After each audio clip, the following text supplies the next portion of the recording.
Salam saudara-saudara, mari kita satukan hati untuk terima berkat Tuhan melalui firman-Nya. Bapa di surga, di dalam Yesus saat ini kami buka hati untuk firman-Mu ditaburkan dalam kehidupan kami. Kami mohon urapan Roh Kudus melawat setiap masing-masing kami, baik yang mendengar maupun yang menyampaikan. Tutup bungkus kami dengan kuasa darah-Mu ya Tuhan. Dari awal sampai akhir pemberitaan ini kami serahkan dalam pimpinan Tuhan. Di dalam nama Yesus kami berdoa. Amin. Haleluya, puji Tuhan. Mari kita akan bersama-sama buka Alkitab kita di kitab Matius pasal yang ke-6 ayat yang ke-25. Lihat Matius pasal yang ke-6 ayat 25. Demikianlah firman Tuhan. Karena itu aku berkata kepadamu, janganlah khawatir akan hidupmu, akan apa yang hendak kamu makan atau minum, dan janganlah khawatir pula akan tubuhmu, akan apa yang hendak kamu pakai. Bukankah hidup itu lebih penting daripada makanan, dan tubuh itu lebih penting daripada pakaian? Puji Tuhan Bapak Ibu Saudara, saat ini kita akan bersama-sama mendengarkan firman Tuhan dengan tema sebab-sebab kekhawatiran. Kemarin kita diajar oleh Tuhan, Tuhan berfirman kepada kita tentang khawatir, tentang apa dampaknya khawatir dalam kehidupan saya dan saudara, dan bagaimana saya dan saudara mengatasi kekhawatiran. Dan hari ini kita akan bersama-sama melihat sebab dari khawatir. Puji Tuhan.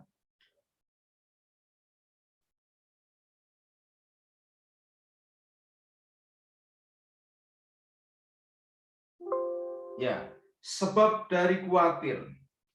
Saya akan mengingatkan apa itu khawatir, Bapak Saudara. Khawatir adalah sikap berpikir berlebihan atau terlalu cemas tentang suatu masalah atau situasi. Dari hal ini garis bawahi yaitu sikap berpikir yang berlebihan. Nah, khawatir akan membawa saya dan saudara berfokus pada hal-hal yang negatif untuk sesuatu yang belum tentu akan terjadi. Oleh sebab itu hati-hati Bapak Ibu Saudara, bahwa dalam kehidupan saya dan saudara ini bukan hanya bicara soal jasmani, tetapi dalam kehidupan ini juga bicara tentang hal yang rohani, itu yang jauh lebih penting. Oleh sebab itu saudara, Alkitab mengatakan bahwa Tuhan Yesus sendiri mengatakan, Tuhan datang memberikan hidup supaya kita memiliki hidup itu dalam segala kelimpahan. Tapi iblis datang untuk mencuri, membunuh, dan membinasakan.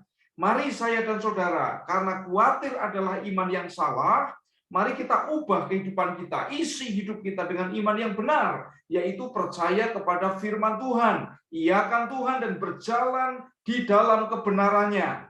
Jangan kita memperkuat frekuensi tentang kekhawatiran. Jangan kita memperkuat sinyal kekhawatiran, sebab jika kekhawatiran kita pancarkan, maka iblis akan menangkap itu, dan itu akan menjadi pintu masuk iblis untuk mencuri, membunuh, dan membinasakan saya dan saudara.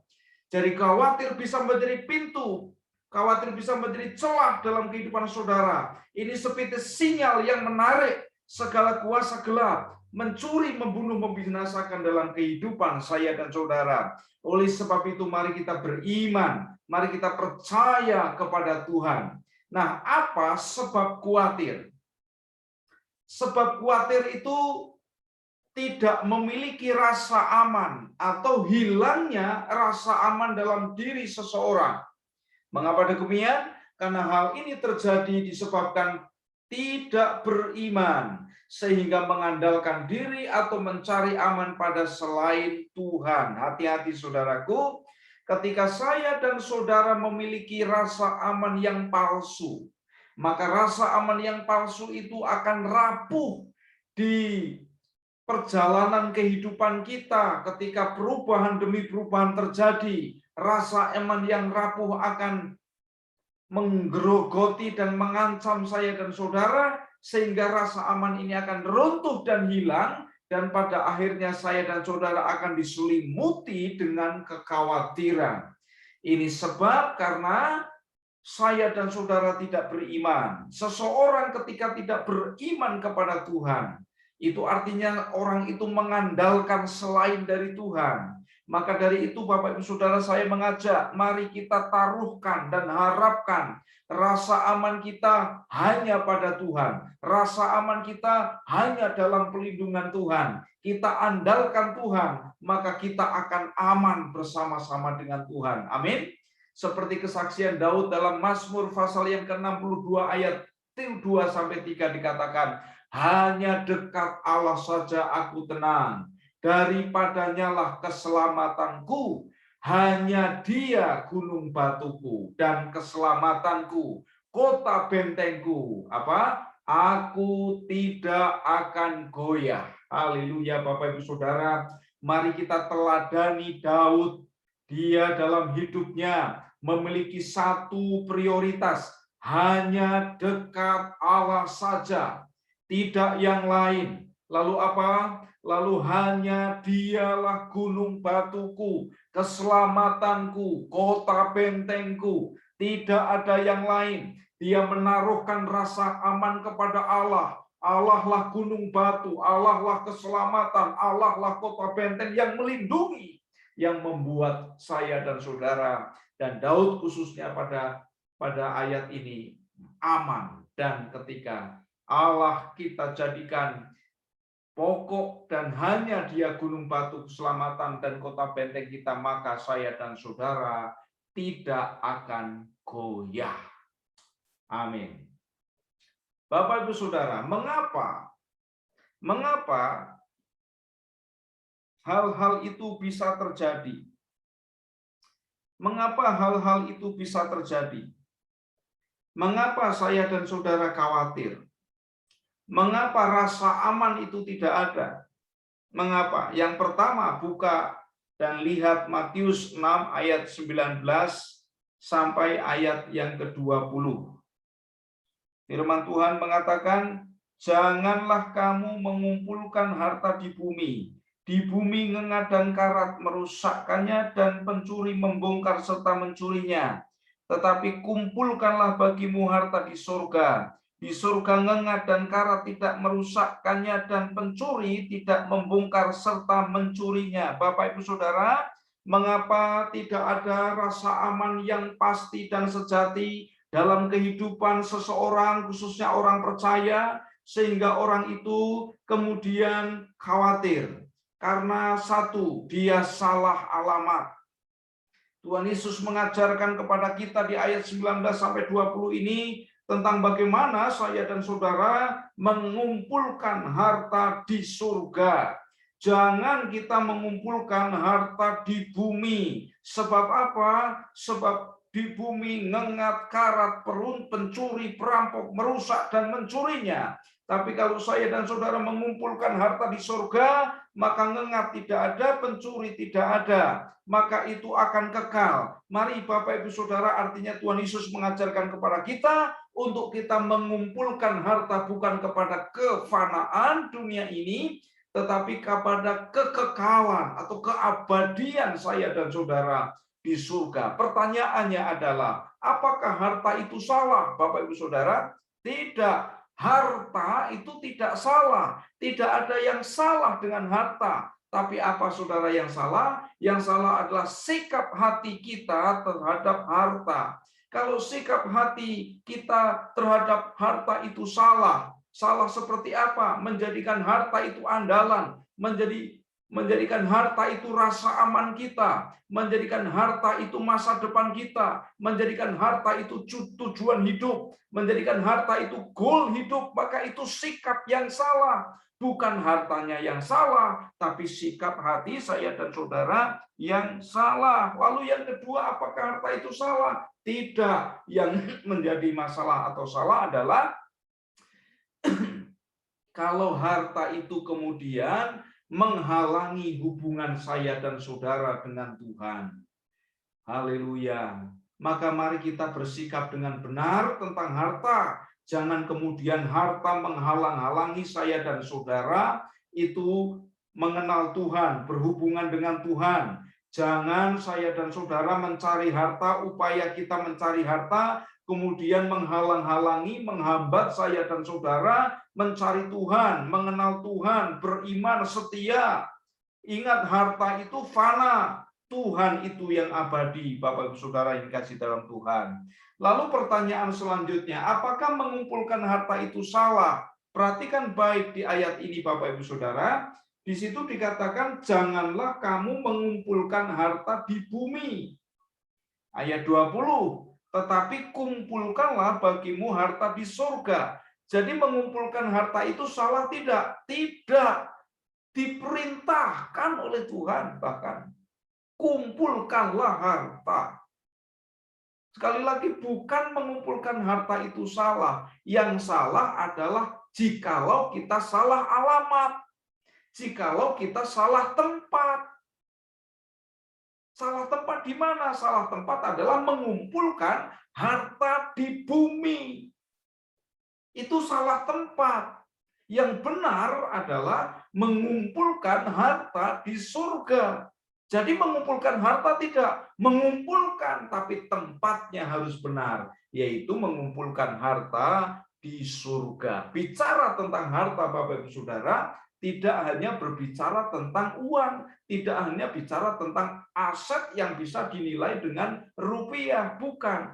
Bicara harta itu bicara tentang kekayaan. Bicara kekayaan adalah bicara tentang sesuatu yang sangat bernilai bagi seseorang, yaitu yang olehnya orang itu kemudian menjaga, merawat, mempertahankan, mencari dengan sepenuh upaya. Itu yang namanya kekayaan. Jadi sekali lagi, harta tidak bicara hanya uang, harta tidak hanya bicara tentang aset-aset yang bernilai rupiah, Bapak Ibu Saudara.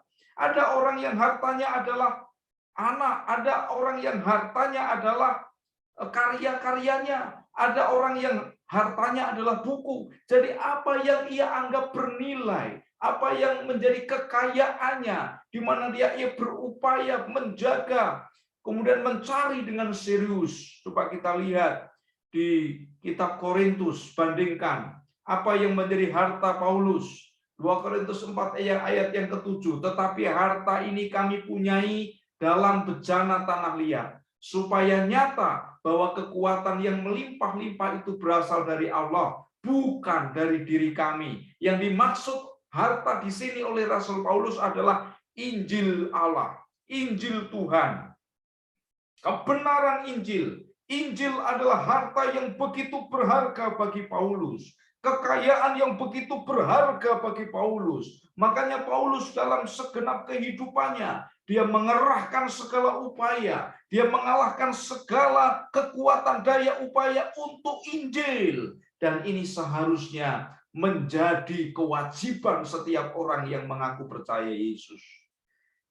Orang yang mengaku percaya Yesus, harta yang berharga Tuhan itu sendiri.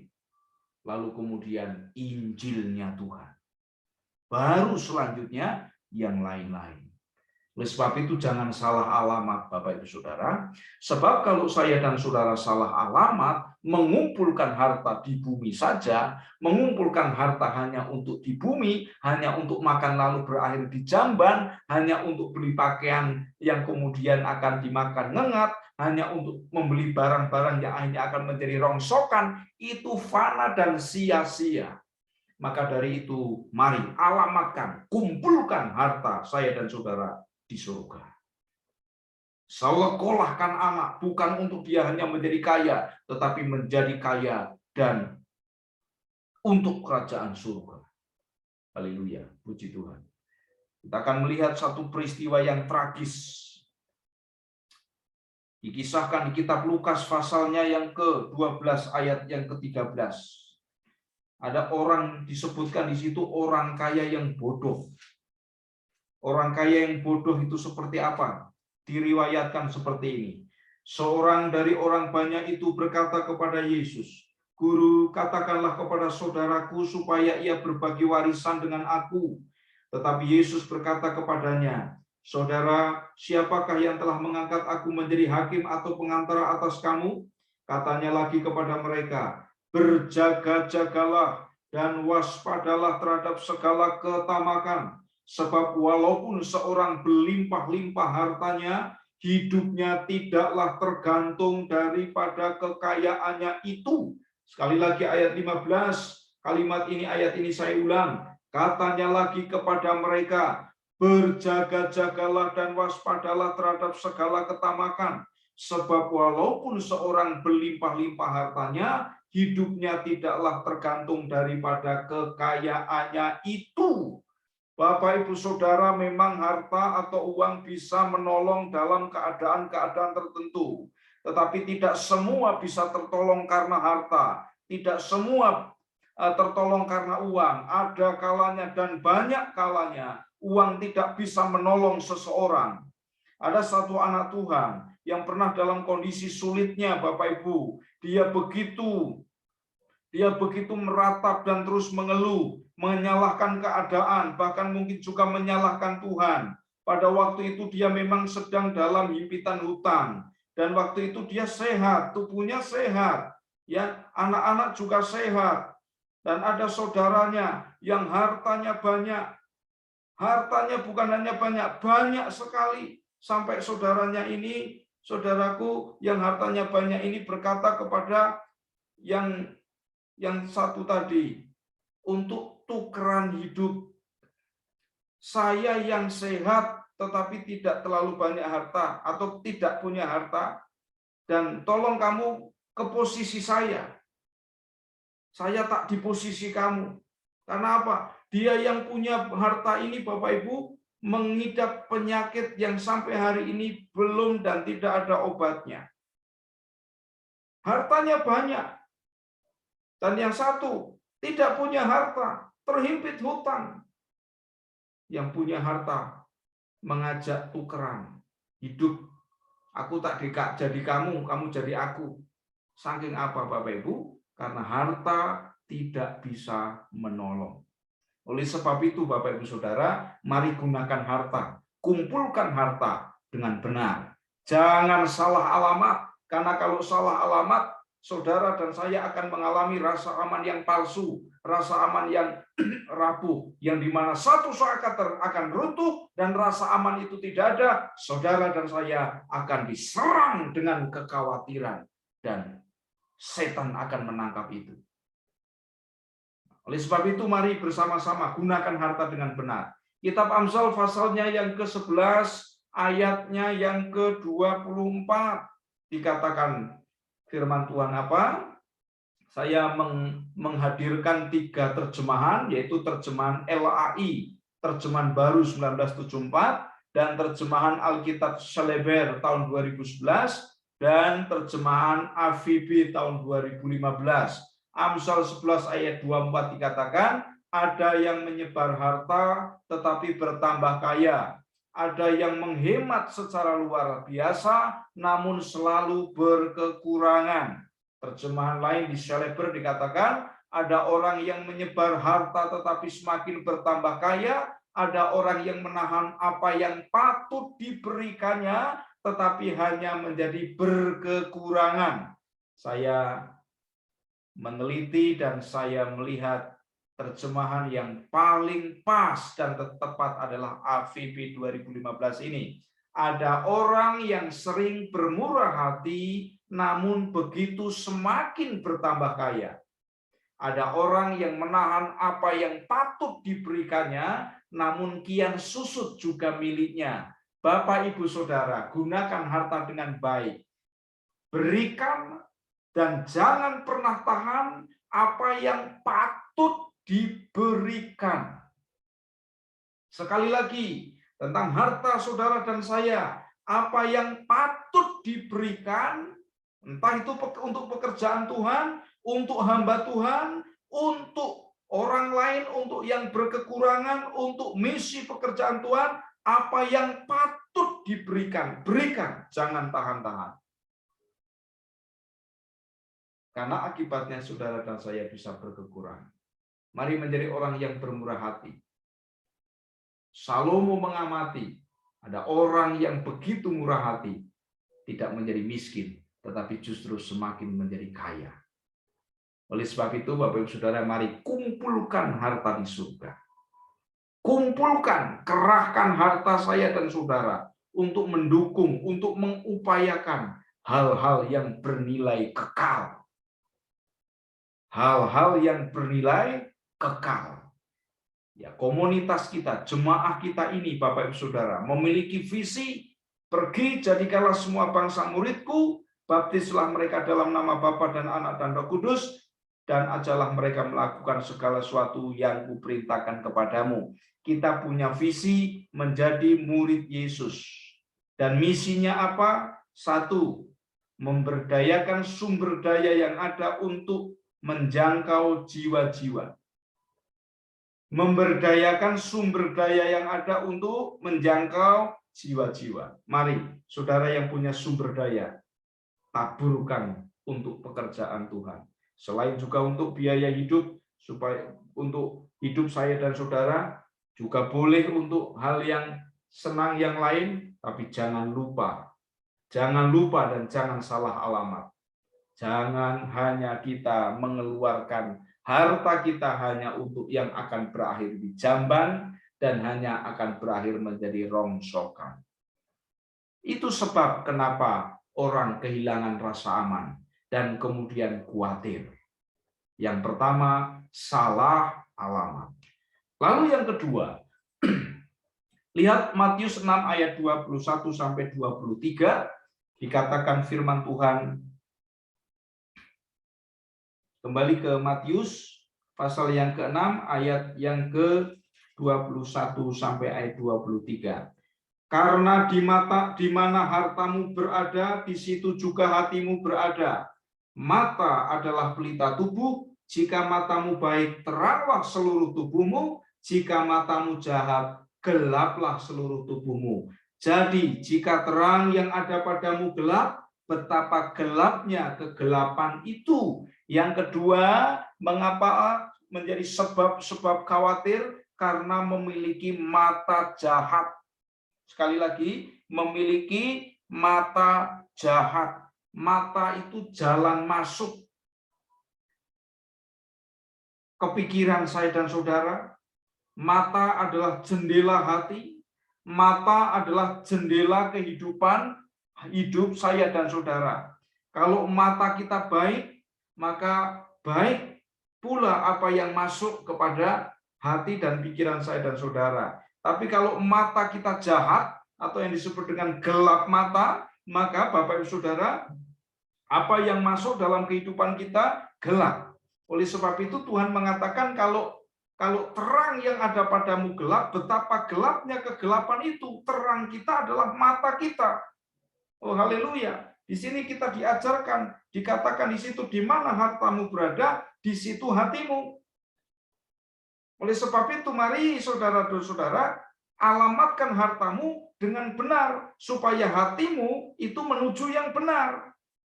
Kalau harta saya dan saudara beralamatkan salah, maka hati saya dan saudara akan menuju kepada yang salah.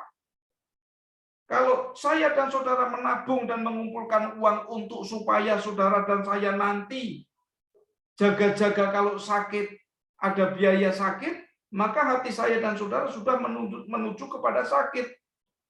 Kalau kita kumpulkan uang saya dan saudara untuk jaga-jaga supaya hari tua itu kalau terjadi apa-apa, ada biaya yang menanggung. Nah, nanti akan terjadi apa-apa. Kumpulkan dengan alamat yang benar. Hal ini terjadi kenapa? Karena alamat yang salah itu disebabkan karena memiliki mata yang jahat. Lihat saudara, kalau saya dan saudara, mata inilah kemudian masuk iri hati. Kalau melihat orang lain melalui mata dan timbul iri hati. Karena mata melihat muncul keinginan perzinahan dan akhirnya berzina. Karena mata ingin itu, lalu muncullah hasrat, keinginan, hawa nafsu yang begitu keranjingan dalam hidup saya dan saudara. Kenapa? Karena mata jahat. Artinya apa Bapak Ibu Saudara? Arti dari memiliki mata jahat itu adalah memiliki prioritas yang salah dalam kehidupan kita. Karena bicara mata itu bicara sudut pandang. Bicara mata itu bicara pandangan. Kalau mata saya dan saudara memandang sesuatu itu penting, maka itu menjadi penting. Kalau saya dan saudara memandang sesuatu itu remeh, maka menjadi remeh. Maka kalau saya dan saudara memiliki mata jahat, hati-hati. Jangan ada di antara saya dan saudara yang melihat hal-hal kerajaan surga itu remeh. Saya mendapati banyak di mana-mana orang yang mengaku anak Tuhan masih melihat Tuhan sebagai yang remeh. Akan menyesal begitu ngeri pada waktunya nanti. Jangan anggap remeh hal-hal yang menghantarkan kita untuk menuju kepada pengenalan akan Tuhan. Jadi memiliki mata yang jahat artinya memiliki prioritas hidup yang salah karena sudut pandangnya gelap, sudut pandangnya jahat. Oleh sebab itu Tuhan Yesus mengajarkan kepada kita untuk melihat sudut pandang yang benar, melihat apa yang prioritas dengan benar. Lihat di situ kembali di Matius pasal 6 ayat 25. Di situ dikatakan apa? Karena itu aku berkata kepadamu, janganlah khawatir akan hidupmu, akan apa yang hendak kamu makan atau minum, dan janganlah khawatir pula akan tubuhmu, akan apa yang hendak kamu pakai. Ini Tuhan ajarkan prioritas, sudut pandang yang benar. Bukankah hidup itu lebih penting daripada makanan? Betul kan? Hidup lebih penting dari makanan. Saudara punya makanan banyak tapi nggak hidup? Atau saudara banyak makanan yang enak-enak tapi saudara sakit? Bisa makan nggak? Jadi hidup itu lebih penting daripada makanan. Jadi prioritasnya bukan pada makanan tapi pada hidup.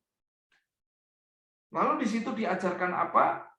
Bukankah hidup itu lebih penting daripada makanan dan tubuh itu lebih penting daripada pakaian. Tubuh lebih penting daripada pakaian. Saudara dan saya bisa membeli pakaian yang mahal-mahal kalau tapi tubuhnya nggak punya tubuh atau tubuhnya rusak. Jadi pakaian untuk tubuh, bukan tubuh untuk pakaian. Makanan untuk hidup, bukan hidup untuk makanan. Ini prioritas yang benar.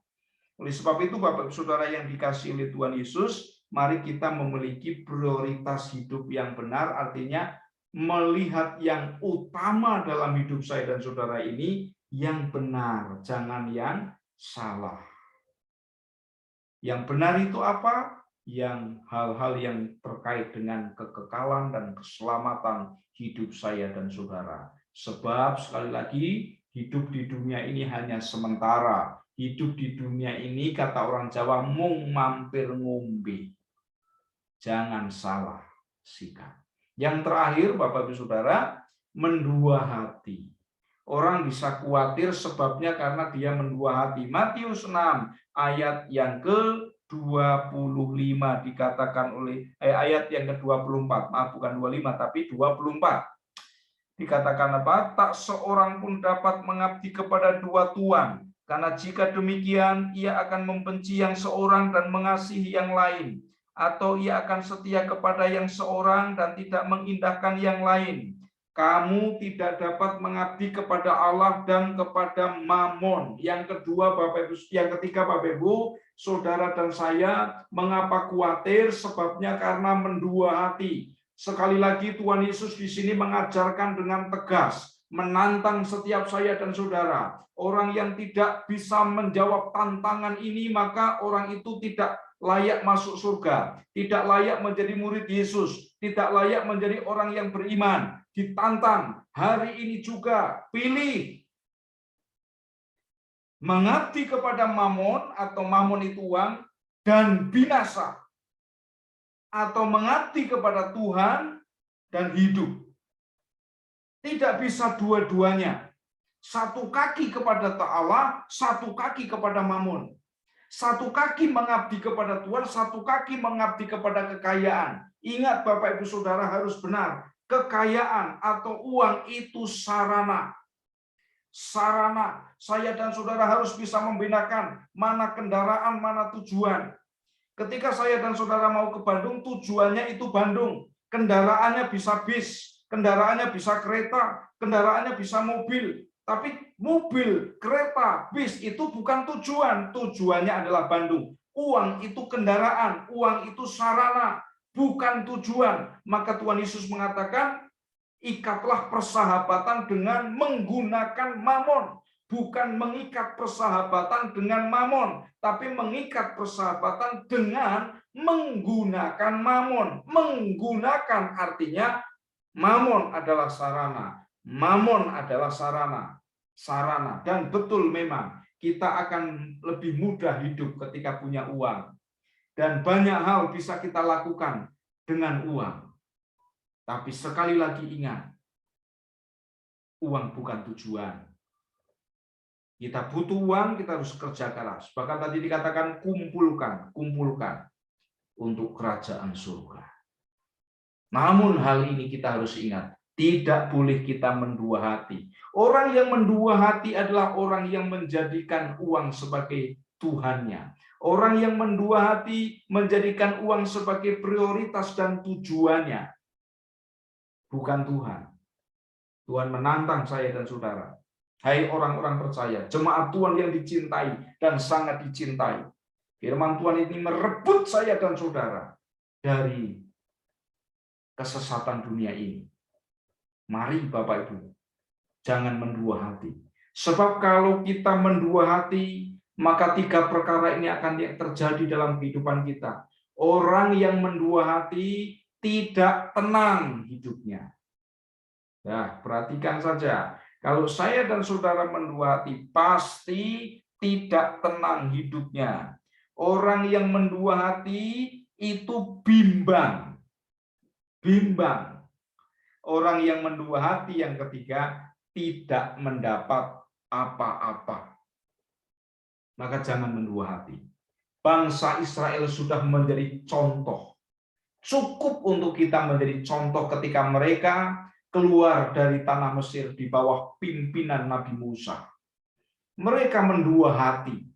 Hati mereka tidak bulat kepada Tuhan dan tuntunan Tuhan. Sementara langkah kaki mereka keluar dari Mesir. Dan mata mereka melihat pekerjaan-pekerjaan mujizat Tuhan yang begitu dahsyat. Tapi hati mereka masih ketinggalan di Mesir.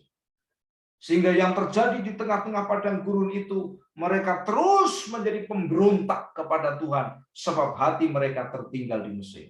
Mereka tidak sepenuhnya berbulat hati mengikut Tuhan.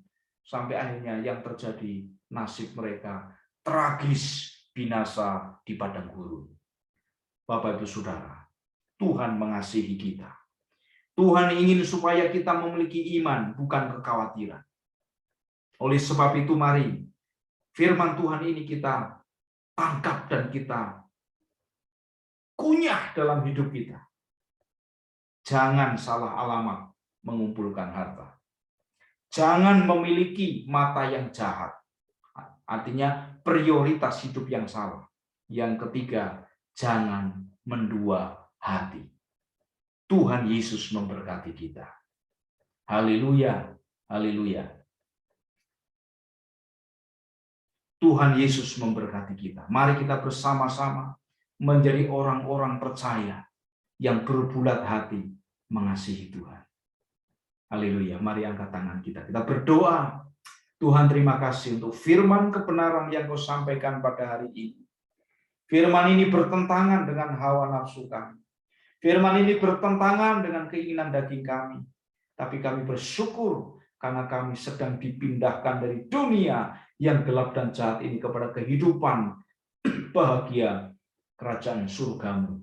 Terima kasih Bapak, urapi setiap kehidupan masing-masing kami, dan kiranya benih yang sudah ditaburkan, Roh Kudus mengerjakannya dalam setiap kehidupan masing-masing kami, sehingga kami menjadi orang-orang yang beriman, bukan orang-orang yang khawatir, karena kekhawatiran menghambat kami mengenal Engkau Tuhan. Terima kasih untuk kemurahan Tuhan hari ini. Kami terima dengan ucapan syukur firman Tuhan ini. Berkati setiap anak-anak-Mu yang sudah mendengarkannya. Terpujilah Tuhan. Dalam nama Tuhan Yesus kami berdoa. Amin. Haleluya. Mari kita berdoa. Doakan untuk pertumbuhan gereja ini dan doakan untuk teman-teman saudara-saudara kita yang sakit. Tuhan, kami bersyukur untuk jemaah Tuhan ini. Kiranya Engkau memberkati kami dengan iman yang makin hari makin bertumbuh. Belas kasihan Tuhan menjadi bagian hidup kami setiap hari. Bapa, kami mohon saat ini, ulurkan tangan-Mu, sembuhkan saudara kami Pak Daniel, sehatkan saudari kami Bu Saryono, juga teman-teman kami yang lain yang saat ini sedang mengalami sakit. Kami berdoa untuk kesembuhan mereka, kasihanilah mereka Tuhan. Dan kami doa untuk anak-anak Tuhan yang sedang mengalami beban berat dan tantangan dalam kehidupannya. Kiranya kekuatan kasih karunia Tuhan menopang dan melawat anak-anak-Mu ini dalam nama Yesus. Keluarga-keluarga yang saat ini sedang dalam masalah, kami mohon pemulihan dari Tuhan terjadi saat ini Tuhan. Dalam nama Yesus. Haleluya. Mari angkat tangan Bapak Saudara. Terimalah berkat Tuhan. Terimalah berkat Tuhan. Tuhan memberkati kita dan melindungi kita. Tuhan menyinari kita dengan wajah-Nya dan memberi kepada kita damai sejahtera.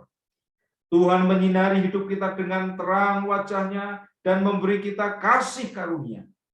Damai sejahtera dari Bapa, kasih karunia dari Tuhan Yesus, persekutuan dengan Roh Kudus menyertai kehidupan saudara sekarang sampai selama-lamanya. Maranatha, Tuhan datang kali yang kedua. Yang percaya dan terima berkat Tuhan, katakan bersama, haleluya, haleluya, haleluya, amin. Puji Tuhan. Good faith, good economy. Good faith, good family. Good faith, good inspiration. Yes, yes, yes. Haleluya, amin. Puji Tuhan, Bapak Ibu Saudara. Kita akan membawa persembahan kita kepada Tuhan. Seperti yang firman Tuhan tadi ajarkan, apa yang patut kita berikan, berikanlah kepada Tuhan atau kepada orang-orang yang membutuhkan di sekitar kita. Mari angkat persembahan kita dan kita berdoa. Tuhan, terima kasih untuk tangan-tangan yang terangkat, yang membawa persembahan-persembahan, yang apa yang menjadi kewajiban kami, apa yang patut kami persembahkan kepada Engkau, baik persembahan persepuluhan, tatangan maupun ucapan syukur, bahkan mungkin ada di antara anak-anak-Mu yang dengan iman mempersembahkan buah sulung dari hasil usaha mereka. Terima kasih Bapak, Tuhan berkati tangan-tangan ini. Tuhan berkati usaha pekerjaan anak-anak-Mu ini, sehingga tidak ada kegagalan dan celaka mendatangi usaha ekonomi anak-anak Tuhan ini. Satu takaran yang dipadatkan sampai tumpah akan dicurahkan di perbendaharaan setiap anak-anak-Mu ini seperti yang Kau firmankan. Kemuliaan bagi Tuhan, dalam nama Tuhan Yesus kami mempersembahkan dengan sukacita. Amin. Puji Tuhan, silakan bisa menaruh persembahan di tempat yang sudah siapkan dan silakan hubungi Bapak Bendahara untuk waktu yang sudah saudara tentukan. Baik Bapak Ibu Saudara, terima kasih saudara sudah setia untuk beribadah meskipun secara online karena kesehatan, karena mungkin di luar kota seperti ya yang lain. Baik Bapak Ibu, kita Selasa terus bertemu dalam doa bersama. Silakan bagi saudara yang ada waktu bisa datang ke rumah Pak Palal, di sana kita akan berdoa bersama dan pemuritan. Jangan lupa setiap hari bangun pagi sebelum kita lakukan aktivitas, kita bersama-sama berdoa di rumah masing-masing. Puji Tuhan. Dan hari Jumat kita akan ada doa berantai yang kita akan mulai dari pukul 7 sampai jam pukul 22. Puji Tuhan. Selamat menjalani kehidupan Bapak Ibu Saudara. Tuhan Yesus memberkati dan sampai jumpa. Sampai bertemu kembali. Haleluya. Amin.